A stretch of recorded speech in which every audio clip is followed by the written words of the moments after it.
Welcome back to Jino tech vlogs. എല്ലാവർക്കും സുഖമാണെന്ന് വിചാരിക്കുന്നു. സോ നമ്മൾ ഇന്ന് ചെയ്യാൻ പോകുന്നത് ലേറ്റസ്റ്റ് ആയിട്ട് ഇറങ്ങിയിട്ടുള്ള വിവോൻ്റെ V70 L8 എന്ന് പറഞ്ഞിട്ടുള്ള ഈ ഒരു ഫോണും അതുപോലെ തന്നെ കുറച്ച് മുന്നേ ഇറങ്ങിയിട്ടുള്ള വിവോൻ്റെ X200T എന്ന് പറഞ്ഞ ഫോണും തമ്മിലുള്ള ഒരു കമ്പാരിസനാണ്. രണ്ടും ഏകദേശം സിമിലർ ആയിട്ടുള്ള പോലത്തെ ഒരു ഫീച്ചേഴ്സാണ് നമ്മൾക്ക് തോന്നുന്നത്. അതുകൊണ്ടാണ് ഒരു കമ്പാരിസൺ ഇടാമെന്ന് വിചാരിച്ചത്. കാരണം ഒരുപാട് കൺഫ്യൂഷൻ ഉണ്ടാക്കാൻ ചാൻസ് ഉണ്ട് ഈ രണ്ട് ഫോണുകൾ വെച്ചിട്ട്. സോ നമുക്ക് എന്തായാലും വീഡിയോയിലേക്ക് പോകാം. അപ്പോൾ വീഡിയോയിലേക്ക് പോണേക്കാൻ മുന്നേ നമ്മുടെ ചാനൽ സ്ഥിരമായിട്ട് കാണുന്നുണ്ടായിരിക്കും, പക്ഷേ സബ്സ്ക്രൈബ് ബട്ടൺ അടിച്ചിട്ടുണ്ടായിരിക്കില്ല. അങ്ങനെയുള്ള ആൾക്കാർ എന്തായാലും സബ്സ്ക്രൈബ് ചെയ്തിട്ട് ബെല്ലൈക്കൺ ക്ലിക്ക് ചെയ്യുക. ഇതുപോലുള്ള ലേറ്റസ്റ്റ് വീഡിയോസ് വരുമ്പോൾ നിങ്ങൾക്ക് എന്തായാലും അപ്ഡേറ്റ് കറക്റ്റായിട്ട് അറിയാനാണ് സാധിക്കും. ഫസ്റ്റ് തന്നെ രണ്ട് ഫോണുകളിലെ ഡിസൈനെ പറ്റി പറയുകയാണെങ്കിൽ നമ്മുടെ X200T എന്ന് പറഞ്ഞ ഫോണ് കറക്റ്റ് നമ്മുടെ വിവോൻ്റെ X സീരീസിൽ വരുന്ന ഒരു ഡിസൈൻ തന്നെയാണ്. ആ ഒരു റൗണ്ട് സർക്കിളിൽ ഉള്ള 4 ക്യാമറാസ് പോലെ അല്ലെങ്കിൽ 4 പോയിൻറ്റ്സ് പോലെയാണ് അതിൻ്റെ ഡിസൈൻ വന്നിരിക്കുന്നത്. സോ അത് അത്യാവശ്യം നല്ല ആൾക്കാർക്ക് ഇഷ്ടപ്പെട്ടൊരു ഡിസൈൻ തന്നെയാണ്. എന്നാൽ ഈ ഒരു വിവോ V70 L8ൻ്റെ ഡിസൈനേക്കാൾ ഉപരിയായിട്ട് എനിക്ക് ഒരുപാട് കളർ ഇഷ്ടപ്പെട്ടു. ഡിസൈൻ നമുക്ക് ഏകദേശം നോക്കി കഴിഞ്ഞാൽ നമ്മുടെ റെനോ 15 സീരീസിൽ വന്നിട്ടുള്ള ഡിസൈൻ പോലെയൊക്കെയാണ് തോന്നുന്നത്. പക്ഷേ ഇതേപോലത്തെ ഡിസൈനുള്ള കുറേ ഫോണുകൾ വേറെ നമ്മൾ കണ്ടിട്ടുണ്ട്. അതിപ്പോൾ X200T ആണെങ്കിലും അതുപോലുള്ള ഡിസൈനുള്ള കുറേ ഫോണുകൾ കണ്ടിട്ടുണ്ട്. സോ ഡിസൈൻ വൈസ് വലിയ ഒരു നോവാലിറ്റി ഒക്കെ ഉണ്ടെന്ന് നമുക്ക് പറയാൻ പറ്റില്ല. രണ്ടിലും ഡീസൻ്റ് ആയിട്ടുള്ള ഒരു ഡിസൈനാണ് വന്നതെന്ന് പറയാൻ പറ്റും. മാത്രമല്ല റേറ്റിംഗ് നോക്കുമ്പോൾ രണ്ട് ഫോണുകളിലും നമുക്ക് IP68ൻ്റെയും 6090യും റേറ്റിംഗ്സ് വരുന്നുണ്ട്. അതുകൊണ്ട് തന്നെ ഡിസൈനിങ്ങിലും ബിൽഡ് ക്വാളിറ്റിയിലും ഞാൻ ഒരേ സ്കോറാണ് കൊടുക്കുന്നത് രണ്ട് ഫോണിനും നമ്മൾ 9 സ്കോർ വെച്ചിട്ടാണ് ഇതിൽ കൊടുക്കുന്നത്. നെക്സ്റ്റ് ഈ രണ്ട് ഫോണുകളിലെ സോഫ്റ്റ്വെയർ എക്സ്പീരിയൻസിനെ പറ്റിയിട്ടാണ് പറയാനുള്ളത്. രണ്ട് ഫോണുകളും വരുന്നത് ഒറിജിൻ OS തന്നെയാണ്. അതായത് Android 16 ബേസ്ഡ് ആയിട്ടുള്ള OS തന്നെയാണ് രണ്ട് ഫോണിന് വരുന്നത്. കാരണം രണ്ട് ഫോണുകളും ഇപ്പോൾ വിവോ തന്നെയാണ്. മാത്രമല്ല വിവോ ഒറിജിൻ OSനെ ഇപ്പോൾ കൂടുതൽ പ്രൊമോട്ട് ചെയ്തുകൊണ്ട് അവരുടെ എല്ലാ മോഡൽസിനും ഒറിജിൻ OS കൊണ്ടുവരികയാണ്. ഇപ്പോൾ IQൻ്റെ ഫോണുകളിലും ഒറിജിൻ OS തന്നെ ആക്കാൻ പോവുകയാണ്. അതുകൊണ്ട് തന്നെ OSൻ്റെ കാര്യത്തിലൊന്നും വലിയ മാറ്റങ്ങളില്ല. എന്നാലും വിവോൻ്റെ X സീരീസ് ആകുമ്പോൾ അതിൽ ചില അഡീഷണൽ ചെറിയ ഫീച്ചേഴ്സ് ഉണ്ടാവാനുള്ള സാധ്യതകളുണ്ട്. അത് അത്രയും ഡീറ്റെയിൽ ആയിട്ട് നോക്കിയാൽ മാത്രമേ അറിയാൻ സാധിക്കുള്ളൂ. സത്യം പറഞ്ഞാൽ X200T എന്ന് പറഞ്ഞ ഫോൺ കറക്റ്റ് എൻ്റെ കയ്യിൽ കിട്ടി ഞാൻ യൂസ് ചെയ്തിട്ടില്ല. ഞാൻ പല റിവ്യൂ വീഡിയോസിനും കണ്ട് മനസ്സിലാക്കിയിട്ടുള്ള ഡീറ്റെയിൽസാണ് ഇവിടെ ഷെയർ ചെയ്യുന്നത്. സോ അതൊന്ന് നിങ്ങൾ അഡ്ജസ്റ്റ് ചെയ്യണേ. സോ X സീരീസിനെ സംബന്ധിച്ചുള്ള ചില ഫീച്ചേഴ്സ് അതിൽ കൂടാനുള്ള ചാൻസ് ഉണ്ട്. എന്നാൽ ഫീച്ചേഴ്സിൻ്റെ കാര്യത്തിലും ഓപ്ഷൻസിൻ്റെ കാര്യത്തിലും ഇതും ഒട്ടും മോശമല്ല. അത്യാവശ്യം നല്ല ഫീച്ചേഴ്സും കാര്യങ്ങളൊക്കെ നമ്മുടെ ഈ പറഞ്ഞ വിവോ 70 L8 എന്ന് പറഞ്ഞ ഫോണിലും വരുന്നുണ്ട്. സോ അതുകൊണ്ട് തന്നെ OS എക്സ്പീരിയൻസ് ഒക്കെ ഓൾമോസ്റ്റ് സെയിം ആണ്. അതുപോലെ തന്നെ AI ഫീച്ചേഴ്സ് നോക്കുകയാണെങ്കിലും രണ്ടിലും നമുക്ക് ഒരേപോലത്തെ ഫീച്ചർ തന്നെയാണ് വരുന്നത്. അതുകൊണ്ട് തന്നെ രണ്ട് ഫോണിലും നമ്മൾ സ്കോർ കൊടുക്കുന്നത് 9 വെച്ചിട്ട് തന്നെയാണ്. ഒരുപാട് ആൾക്കാർക്ക് കൺഫ്യൂസിങ് ആയിട്ടുള്ള കാര്യമായിരിക്കും ഇതിൻ്റെ പെർഫോമൻസിനെ പറ്റി പറയുമ്പോൾ. അതായത് നമ്മുടെ X200Tയിൽ വന്നിരിക്കുന്നത് ഡയമൻസിറ്റിയുടെ 9400+ എന്ന് പറഞ്ഞിട്ടുള്ള ഒരു ചിപ്സെറ്റാണ്. അതായത് നമ്മുടെ X200 സീരീസിലൊക്കെ വന്നിരുന്ന ആ ഒരു ചിപ്സെറ്റ്. എന്നാൽ ഇതിൽ വന്നിട്ടുള്ളത് നമ്മുടെ സ്നാപ്ഡ്രാഗൻ്റെ ചിപ്സെറ്റാണ്. അതും സ്നാപ്ഡ്രാഗൻ്റെ 8S Gen 3 എന്ന് പറഞ്ഞിട്ടുള്ള ചിപ്സെറ്റാണ്. സോ രണ്ട് ചിപ്സെറ്റുകളിൽ ഏതെടുക്കണം, സ്നാപ്ഡ്രാഗൺ എടുത്താൽ മതിയോ? കാരണം സ്നാപ്ഡ്രാഗനാണ് കുറച്ചുകൂടി ചിപ്സെറ്റുകളുടെ കാര്യത്തിൽ മുന്നിൽ നിൽക്കുന്നത് എന്നൊരു ഡൗട്ടൊക്കെ സാധാരണക്കാർക്ക് ഉണ്ടായിരിക്കും. അത് നമ്മളിവിടെ ക്ലിയർ ചെയ്യുന്നതായിരിക്കും. പിന്നെ രണ്ട് ഫോണുകളിലും വന്നിട്ടുള്ളത് UFS 4.1ൻ്റെ സ്റ്റോറേജ് സപ്പോർട്ടാണ്. അതുപോലെ തന്നെ LPDDR5X റാമിൻ്റെ സപ്പോർട്ടൊക്കെ തന്നെയാണ്. സോ ഓൾമോസ്റ്റ് രണ്ടും സെയിം ആണ്. ഇനി ഈ ചിപ്സെറ്റുകൾ എന്ന് പറഞ്ഞു കഴിഞ്ഞാൽ രണ്ടും ലേറ്റസ്റ്റ് ചിപ്സെറ്റുകളല്ല. ഒന്ന് 2024 ഇറങ്ങിയാണെങ്കിൽ മറ്റേതും 2024 ഇറങ്ങിയതാണ്. സോ ഡയമൻസിറ്റിയുടെ 9400 ആണെങ്കിലും അതുപോലെ തന്നെ സ്നാപ്ഡ്രാഗൻ്റെ 8S Gen 4 ആണെങ്കിലും ഇപ്പോഴത്തെ ലേറ്റസ്റ്റ് ചിപ്സെറ്റാന്ന് പറയാൻ പറ്റില്ല, 2024 ചിപ്സെറ്റാണ്. എന്നിരുന്നാലും നമ്മുടെ ഡയമൻസിറ്റിയുടെ 9400+ എന്ന് പറയുന്ന ചിപ്സെറ്റ്, അതായത് X200Tയിലെ ചിപ്സെറ്റ് എന്ന് പറയുന്നത് 3 നാനോമീറ്റർ ചിപ്സെറ്റാണ്. അതുകൊണ്ട് തന്നെ അത്യാവശ്യം ഗെയിമിംഗ് നോക്കുകയാണെങ്കിലും CPU പെർഫോമൻസ് നോക്കുകയാണെങ്കിലും ഗ്രാഫിക്സ് നോക്കുകയാണെങ്കിലും ഡയമൻസിറ്റിയുടെ 9400+ തന്നെയാണ് കുറച്ച് മുന്നിൽ നിൽക്കുന്നത്. അതേ സമയത്ത് നമ്മൾ ഈ ഒരു ചിപ്സെറ്റ് നോക്കുകയാണെങ്കിൽ ഇത് അത്യാവശ്യം നല്ല ഡ്യൂറബിൾ എന്ന് പറയാൻ പറ്റില്ല, ഭയങ്കര റിലയബിൾ ആയിട്ടുള്ള പെർഫോമൻസ് തരുന്ന ഒരു ചിപ്സെറ്റാണ്. കാരണം സ്നാപ്ഡ്രാഗൻ്റെ ചിപ്സെറ്റാണ്, അങ്ങനെയാണ് ഇത് പെർഫോം ചെയ്യാൻ അറിയാം. കുറച്ചുകൂടി കാലം കഴിഞ്ഞാലും ഇതിൻ്റെ ഒരു പെർഫോമൻസ് നിൽക്കുന്നറിയാം. ബട്ട് നമ്മുടെ ഡയമൻസിറ്റിയുടെ 9400+ എന്ന് പറയുന്ന ചിപ്സെറ്റിനേക്കാൾ കുറച്ച് പെർഫോമൻസ് CPUവിലാണെങ്കിലും ഗെയിമിങ്ങിലാണെങ്കിലും GPUവിലാണെങ്കിലും കുറവാണ്. ബട്ട് ഇതൊരു സ്നാപ്ഡ്രാഗൺ ഡിവൈസ് ആയതുകൊണ്ട് അല്ലെങ്കിൽ ഒരു സ്നാപ്ഡ്രാഗൺ ചിപ്സെറ്റ് വെച്ച് വരുന്ന ഒരു ഫോൺ ആയതുകൊണ്ട് ഒരുപാട് പേര് ഇതിലേക്ക് പോകാനുള്ള സാധ്യത ഉണ്ട്. സോ ആക്ച്വലി പെർഫോമൻസ് വൈസ് നോക്കുകയാണെങ്കിൽ നമ്മുടെ X200T തന്നെയാണ് മുന്നിൽ നിൽക്കുന്നത്. അതുകൊണ്ട് അതിന് 10 സ്കോറാണ് കൊടുക്കുന്നത്. എന്നാൽ നമ്മുടെ ഈ ഒരു ഫോണ് സ്നാപ്ഡ്രാഗൻ്റെ 8S Gen 3 വരുന്ന ഫോണ് ഒട്ടും മോശം എന്ന് പറയാൻ പറ്റില്ല. എന്നിരുന്നാലും മറ്റേ ചിപ്സെറ്റുമായിട്ട് കമ്പയർ ചെയ്യുമ്പോൾ നമുക്ക് ഇവിടെ 8 സ്കോർ മാത്രമേ കൊടുക്കാനായിട്ട് സാധിക്കുള്ളൂ. കാരണം അങ്ങനെയാണ് അതിൻ്റെ പെർഫോമൻസ് വന്നിട്ടുള്ളത്. ഒന്ന് 3 നാനോമീറ്ററും ഇത് 4 നാനോമീറ്ററാണ്. അതിൻ്റെ വ്യത്യാസമുണ്ട്. ആ ഒരു ട്രാൻസിസ്റ്ററിൻ്റെ ലെങ്ത്തിനെ പറ്റിയിട്ടാണ് പറയുന്നത്. സോ അതുകൊണ്ട് ഇത് എടുത്തുകൊണ്ട് കുഴപ്പമൊന്നുമില്ല. ബട്ട് ആക്ച്വലി പെർഫോമൻസ് വൈസ് നോക്കുമ്പോൾ ഇത് പുറകിലാണ്. എന്നാൽ ഇത് കുറച്ചുകൂടി കൺസിസ്റ്റൻ്റ് ആയിട്ട് കുറച്ചുകൂടി വർഷങ്ങൾ ഉപയോഗിക്കാനായിട്ട് നമുക്ക് പറ്റുന്നതാണ് എൻ്റെ ഒരു അഭിപ്രായം. ഡയമൻസിറ്റി മോശമെന്നല്ല പറയണത്, അവരും ഇമ്പ്രൂവ് ചെയ്ത് വന്നുകൊണ്ടിരിക്കുക തന്നെയാണ്.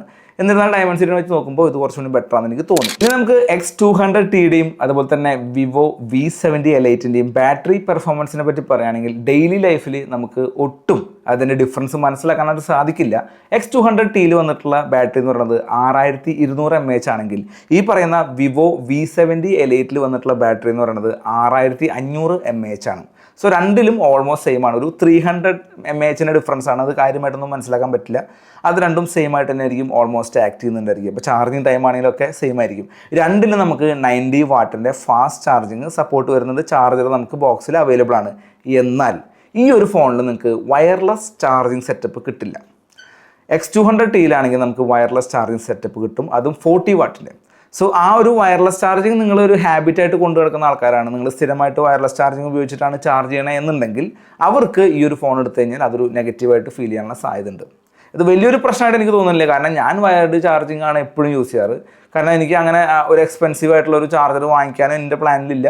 വാങ്ങിച്ചാൽ തന്നെ അതൊരു സ്ഥലത്തൊരു ഒരു സ്ഥലം മുടക്കി വെച്ച് ഇത് അവിടെ കൊണ്ടുവയ്ക്കുക, ആ ഒരു പരിപാടിയൊന്നും എനിക്ക് ഇഷ്ടമല്ല. ജസ്റ്റ് പ്ലഗ് ചെയ്ത് വയ്ക്കുക, സ്ഥിരമായിട്ട് ചാർജ് ചെയ്യുന്ന ഒരു സ്ഥലം അവിടെ പ്ലഗ് ചെയ്ത് വയ്ക്കുക. അപ്പോൾ അങ്ങനെയുള്ള ആൾക്കാർക്കാണെങ്കിൽ ഈ വയർലെസ് ചാർജിങ് ഇല്ലെങ്കിലും അതൊരു പ്രശ്നമില്ല. ബട്ട് വയർലെസ് ചാർജിങ് ഇല്ല, അങ്ങനെ ഒരു പ്രശ്നം ഇവിടെ ഉണ്ട്. ഒന്നിൽ നമ്മൾ സ്കോർ കൊടുക്കുന്നത് 9 ആണെങ്കിൽ ഇതിൽ നമ്മൾ സ്കോർ കൊടുക്കുന്നത് 8 ആണ്. സോ വിവോ X200Tക്ക് നമ്മൾ 9 സ്കോറാണ് കൊടുക്കുന്നത്. എന്നാൽ V70 Liteന് നമ്മൾ 8 സ്കോർ മാത്രമേ കൊടുക്കുന്നുള്ളൂ. ഡിസ്പ്ലേയുടെ കാര്യത്തിനെ പറ്റി പറയുകയാണെങ്കിൽ നമ്മുടെ X200Tയിൽ വന്നിട്ടുള്ളത് 6.67 ഇഞ്ചിൻ്റെ ഒരു പാനലാണ്. അതിൽ 120 ഹെർട്സിൻ്റെ സപ്പോർട്ട് വരുന്നുണ്ട്, 5000 നിറ്റ്സിൻ്റെ ബ്രൈറ്റ്നസ് വരുന്നുണ്ട്. അതേപോലൊക്കെ തന്നെയാണ് ഈ ഒരു ഫോണിൻ്റെ ഡിസ്പ്ലേന് വരുന്നത്. നമുക്ക് 6.6 ഇഞ്ച് സൈസാണ് വരുന്നത്, 120 ഹെർട്സിൻ്റെ റിഫ്രഷ് റേറ്റ് വരുന്നുണ്ട്, OLED പാനലാണ്, 5000 നിറ്റ്സിൻ്റെ ബ്രൈറ്റ്നസ് വരുന്നുണ്ട്. സോ ഓൾമോസ്റ്റ് സെറ്റാണ്. എന്നിരുന്നാലും കുറച്ചും കൂടി ആ ഒരു പിക്സൽ ഡെൻസിറ്റി നോക്കുകയാണെങ്കിലും ആ ഒരു സൈസൊക്കെ നോക്കുകയാണെങ്കിൽ കുറച്ചും കൂടി ബെറ്റർ ആയിട്ട് നിൽക്കുന്നത് നമ്മുടെ X200Tയുടെ ഡിസ്പ്ലേ ആയിരിക്കും. മാത്രമല്ല X സീരീസിൻ്റെ ഡിസ്പ്ലേ ആയതുകൊണ്ട് എന്തായാലും ചെറിയൊരു മൈനർ ഡിഫറൻസ് ഉണ്ടാവാനുള്ള സാധ്യതകളുണ്ട്. അതുകൊണ്ട് നമ്മൾ സ്കോർ ചെയ്യുന്ന സമയത്ത് X200Tക്ക് നമ്മൾ 8.5ഉം വിവോ V70 Liteന് നമ്മൾ 8 ആണ് കൊടുത്തിട്ടുള്ളത്. ഒരു 0.5ൻ്റെ ഡിഫറൻസ് ഉള്ളൂ. ഇത് കോമ്പാക്റ്റ് ആയതുകൊണ്ട് ഇതിൻ്റെ ഡിസ്പ്ലേ സൈസ് കുറച്ച് കുറവാണ്. അതുകൊണ്ട് നമുക്ക് വലിയൊരു ഡിഫറൻസ് ഡിസ്പ്ലേയിൽ പറയാൻ പറ്റില്ല. ഓൾമോസ്റ്റ് ഡിസ്പ്ലേയിൽ രണ്ടും സെറ്റപ്പ് ഒരേപോലെയൊക്കെ തന്നെയാണ്. കാരണം രണ്ടിലും നമുക്ക് LTPS ഡിസ്പ്ലേ ആണ് വരുന്നത്. LTPO ഡിസ്പ്ലേ രണ്ടിലും നമുക്ക് അവൈലബിൾ അല്ല. വിവോൻ്റെ X സീരീസ് ആണെന്ന് പറഞ്ഞിട്ട് കാര്യമില്ല, അതിൽ നമുക്ക് LTPS ഡിസ്പ്ലേ തന്നെയാണ് കിട്ടുന്നത്. അതുകൊണ്ട് തന്നെ നമ്മൾ 8.5ഉം 8ഉം ആയിട്ടാണ് സ്കോർ കൊടുത്തിരിക്കുന്നത്. നെക്സ്റ്റ് നമുക്ക് ഇതിൻ്റെ ക്യാമറ പാർട്ടിനെ പറ്റി പറയുകയാണെങ്കിൽ X200Tയിൽ വന്നിരിക്കുന്നത് 50 മെഗാപിക്സലിൻ്റെ 3 ക്യാമറയാണ്. ഇപ്പോൾ റീസെൻ്റ്ലി നമ്മൾ iPhone 17 കണ്ടപ്പോൾ അതിൽ 3 ക്യാമറ, 17 അല്ല 17 Pro കണ്ടപ്പോൾ 3 ക്യാമറ 48 മെഗാപിക്സൽ എന്ന് പറയുന്ന പോലെ 3 ക്യാമറയും നമുക്ക് 50 മെഗാപിക്സലാണ് X200Tയിൽ വന്നിട്ടുള്ളത്.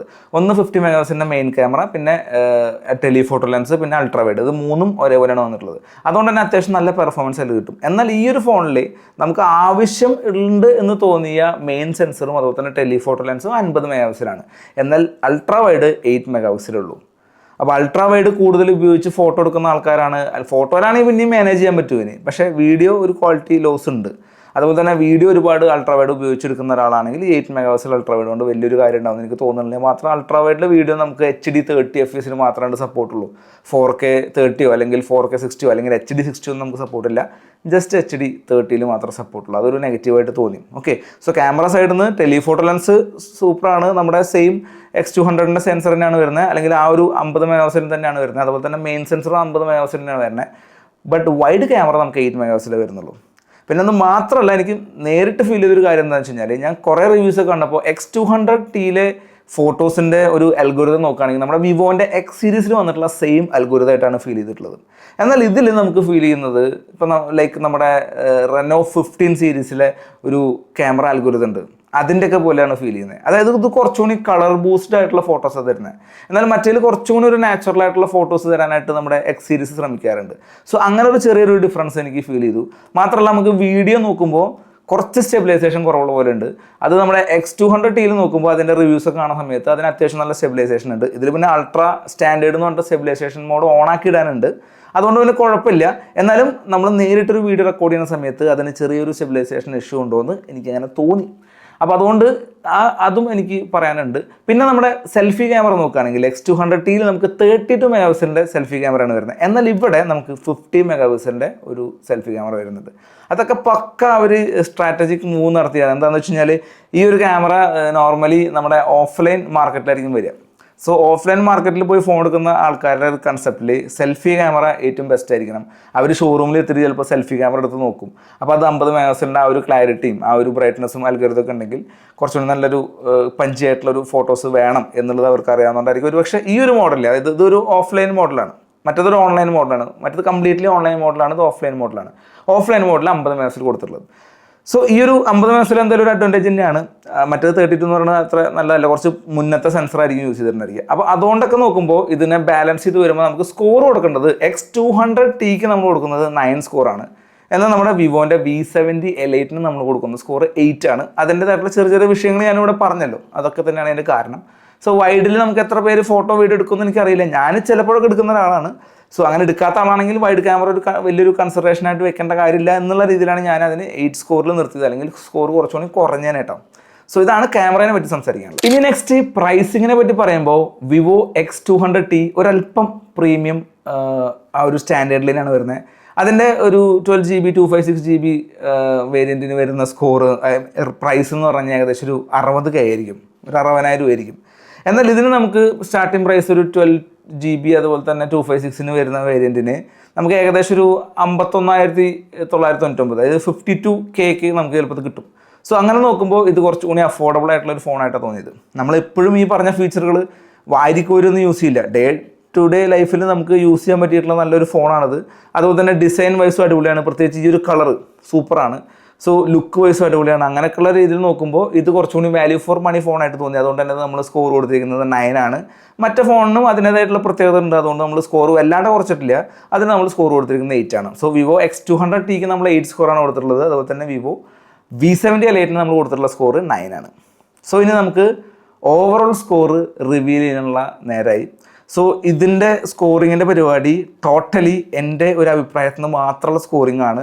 ഈ സ്കോറിങ് മാത്രം വെച്ചുകൊണ്ട് നിങ്ങൾ ഫോൺ എടുക്കുന്നത് ഞാൻ എവിടെയും പറയില്ല, ഞാൻ ഒരിക്കലും പറയുന്നുമില്ല. കാര്യം എന്ന് വെച്ച് കഴിഞ്ഞാൽ ഓരോരുത്തർക്ക് ഡിഫറെൻ്റ് ആയിട്ടുള്ള പ്രിഫറൻസുകളാണ്, ഡിഫറെൻ്റ് ആയിട്ടുള്ള അഭിപ്രായങ്ങളാണ്. ഇനിയിപ്പോൾ വേറൊരു ചാനലിൽ നിങ്ങൾ ഇതേപോലെ ഒരു കമ്പാരിസൺ വീഡിയോ കണ്ടു കഴിഞ്ഞാൽ അതിൻ്റെ സ്കോറിങ് എൻ്റെ ഡിഫറെൻ്റ് ആയിരിക്കാം.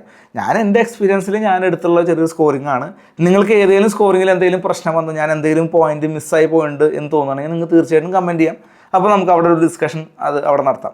സോ ഇതിൻ്റെ ഒരു ഫൈനൽ സ്കോർ എന്ന് പറഞ്ഞു കഴിഞ്ഞാൽ വിവോ X200Tക്ക് വന്നിട്ടുള്ള സ്കോർ 62.5 ആണ്. എന്നാൽ നമ്മുടെ V70 L8 വന്നിട്ടുള്ള സ്കോർ എന്ന് പറയുന്നത് 59 മാത്രമാണ്. സോ ഇതിലെ ക്ലിയർ വിന്നർ എന്ന് പറയുന്നത് നമ്മുടെ വിവോ X200T തന്നെയായിരിക്കും. സോ അത് താല്പര്യമുള്ളവർക്ക്, എക്സ് സീരീസ് കൂടുതൽ താല്പര്യമുള്ളവർക്ക് അതിലേക്ക് പോകാം. കുറച്ചുകൂടി അഫോർഡബിൾ ആയിട്ടുള്ള ഒരു പ്രൈസ് റേഞ്ചിൽ നല്ലൊരു പ്രീമിയം ഫോൺ വി സീരീസിന് ഇഷ്ടപ്പെടുന്ന ആൾക്കാരാണെങ്കിൽ ഇതും പോവാം. കാരണം ഇതിൻ്റെ സ്കോർ വളരെ മോശമൊന്നുമല്ല, ജസ്റ്റ് ഒരു 59 സ്കോർ എന്നൊക്കെ പറഞ്ഞു കഴിഞ്ഞാൽ അത്യാവശ്യം ഡീസൻറ്റ് സ്കോർ തന്നെയാണ്. സോ ഏകദേശം ഒരു 2.5 അല്ലെങ്കിൽ 3.5 പോയിന്റിൻ്റെ മാത്രമേ ഡിഫറൻസ് വന്നിട്ടുള്ളൂ. നമ്മൾ മെയിൻ ആയിട്ടുള്ള കാര്യങ്ങൾ മാത്രമേ പറഞ്ഞിട്ടുള്ളൂ. വിവോയുടെ എക്സ് സീരീസിന് അതിൻ്റേതായിട്ടുള്ള ചെറിയ ചെറിയ പോയിന്റ്സുകളൊക്കെ ഹൈലൈറ്റ് ഉണ്ടായിരിക്കും. ഇത് വി സീരീസ് ആയതുകൊണ്ട് ചെറിയ വ്യത്യാസങ്ങളായിരിക്കും. എന്നാൽ വി സീരീസിന് മാത്രം ഡെഡിക്കേറ്റഡ് ആയിട്ടുള്ള ചില ഫീച്ചേഴ്സ് ഇതിലും നമുക്ക് അവൈലബിൾ ആയിരിക്കും. സോ ഇതാണ് നമ്മുടെ ഫൈനൽ കമ്പാരിസൺ എന്ന് പറയുന്നത്. സോ ഇനി നിങ്ങൾക്ക് ഏതെങ്കിലും ഫോണുകൾ കമ്പാരിസൺ നടത്താനായിട്ട് താല്പര്യം ഉണ്ടെന്നുണ്ടെങ്കിൽ നിങ്ങൾ അതും കമൻറ്റ് ചെയ്യുക, നമുക്ക് എന്തെങ്കിലും ചെയ്യാം. അതുപോലെ ചാനൽ മറക്കാതെ സബ്സ്ക്രൈബ് ചെയ്യുക. അടുത്തൊരു വീഡിയോ ആയിട്ട് കാണാതിരിക്കും. ബൈ. Jino tech vlogs.